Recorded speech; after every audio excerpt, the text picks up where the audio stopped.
नमस्कार मित्रांनो, दिव्यांग बांधवांसाठी अतिशय महत्त्वाची अपडेट आहे। मित्रांनो, दिव्यांग बांधवांना पोर्टलवर त्यांचे नाव नोंदणी करणे हे अतिशय महत्त्वाचे आहे। 31 मार्चपर्यंत मुदत देण्यात आलेली आहे। त्यामध्ये आता दिव्यांग बांधवांना नोंदणी करताना OTP एरर येत आहे। मग हा एरर कसा दूर करायचा, दिव्यांग पोर्टलवर नोंदणी कशी करायची याविषयी आपण सविस्तरपणे माहिती बघितली होती। तुकाराम मुंढे साहेबांचा यांचा लाईव्ह व्हिडिओसुद्धा आपण बघितला होता की त्यांनी नोंदणी कशी करायची याबाबत माहिती दिली होती। तर मग मित्रांनो, नोंदणी करण्यासाठी आपण जर या पोर्टलवर आलो तर दिव्यांग सहाय्यक पोर्टलवर या ठिकाणी आल्यानंतर आपल्याला असे दिसेल की नोंदणी दिव्यांग व्यक्तींसाठी एकदाच नोंदणी केल्या जाते। मग त्या ठिकाणी तुम्हाला तुमच्याकडे UDID कार्ड नंबर टाकायचा आहे आणि त्या ठिकाणी तुम्हाला तुमची जन्मतारीख टाकायची आणि OTP पाठवायला क्लिक करायचं आहे।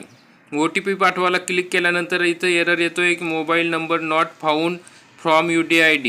मग आता काय करायचं, तो त्यासाठी आपल्याला UDID पोर्टलला यायचं आहे। UDID कार्ड पोर्टलला आल्यानंतर आपल्यासमोर अशा पद्धतीने स्क्रीन येईल। आपण या ठिकाणीच UDID कार्ड काढलेलं आहे, डाउनलोड केलेलं सुद्धा असेल।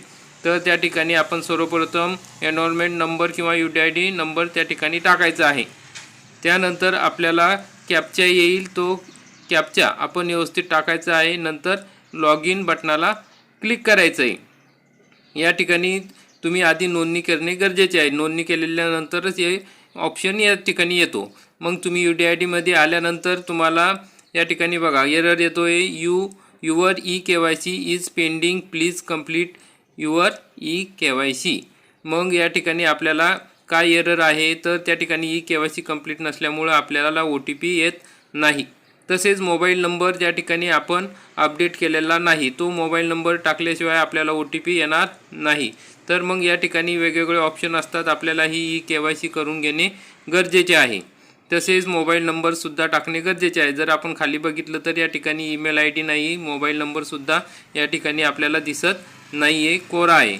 तर त्या ठिकाणी आपल्याला मोबाईल नंबर टाकून घ्यायचा आहे। त्यासाठी आपल्याला साईडला बघा माय अकाउंट आहे, त्या ठिकाणी update name, update Aadhaar, update date of birth, update mobile number असं दिसतंय। तर त्या अपडेट मोबाईल नंबरला आपण क्लिक करायचं आहे। अपडेट मोबाईल नंबरच्या त्या ठिकाणी आल्यानंतर आपण सर्वप्रथम आपला मोबाईल नंबर त्या ठिकाणी टाकून घ्यायचा आहे। या ठिकाणी मोबाईल नंबर टाकल्यानंतर गेट OTPला, जनरेट OTPला क्लिक करायचं आहे। मग त्याच मोबाईल नंबरवर OTP येईल आणि तो OTP आल्यानंतर सबमिट होईल। अशा पद्धतीने तुमचा मोबाईल नंबर या ठिकाणी व्हेरीफाय होणार आहे। तसेच मित्रांनो, मोबाईल नंबर व्हेरीफाय झाला तरी तुम्हाला OTP येईलच असे सांगता येत नाही, कारण की काही लाभार्थ्यांचे UDID कार्डला आधार कार्ड हे लिंक नाही आहे। त्यासाठी तुम्हाला आधार कार्ड लिंक आधी करावं लागेल। मग आधार कार्ड लिंक करण्यासाठी तुम्हाला या ठिकाणीच ऑप्शन दिसते, अपडेट eKYC आहे, ती अपडेट eKYC सुद्धा तुम्हाला करून घ्यायची आहे। पद्धतीने तुम्हाला तुमचा मोबाईल नंबर टाकून घ्यायचा आहे। आधार कार्ड नसेल तर आधार कार्डसुद्धा त्या ठिकाणी टाकून घ्यायचं आहे, लिंक करून घ्यायचं आहे। अशा पद्धतीने तुमची eKYC पूर्ण होईल आणि eKYC पूर्ण झाली म्हणजे तुम्हाला दिव्यांग पोर्टलवर UDID कार्ड टाकले की OTP येईल आणि OTPची समस्या ही संपून जाईल। अशा पद्धतीने आता तुम्ही तुमच्या मोबाईलवरून सुद्धा या ठिकाणी ह्या OTPची समस्या दूर करू शकता। तर मित्रांनो, आणखी काही तुम्हाला समस्या असेल तर तुम्ही कमेंटमध्ये लिहू शकता किंवा माहिती विचारू शकता। तर मित्रांनो, जास्तीत जास्त दिव्यांग बांधवांपर्यंत हा व्हिडिओ नक्की शेअर करा, कारण की अनेक दिव्यांग बांधवांना या OTPच्या समस्या येत आहे। या समस्या दूर करण्याचा आपण नक्की प्रयत्न करू। मित्रांनो, लवकरात लवकर दिव्यांग पोर्टलवर तुमची नोंदणी करून घेणे गरजेचे आहे। जर OTPची समस्या येत असेल तर अशा पद्धतीने तुम्ही तुमची OTPची समस्या दूर करू शकता। अशा पद्धतीने महत्त्वाची अपडेट होती। व्हिडिओ आवडल्यास व्हिडिओला लाईक करा, चॅनलला सबस्क्राईब करा। धन्यवाद। जय हिंद, जय महाराष्ट्र।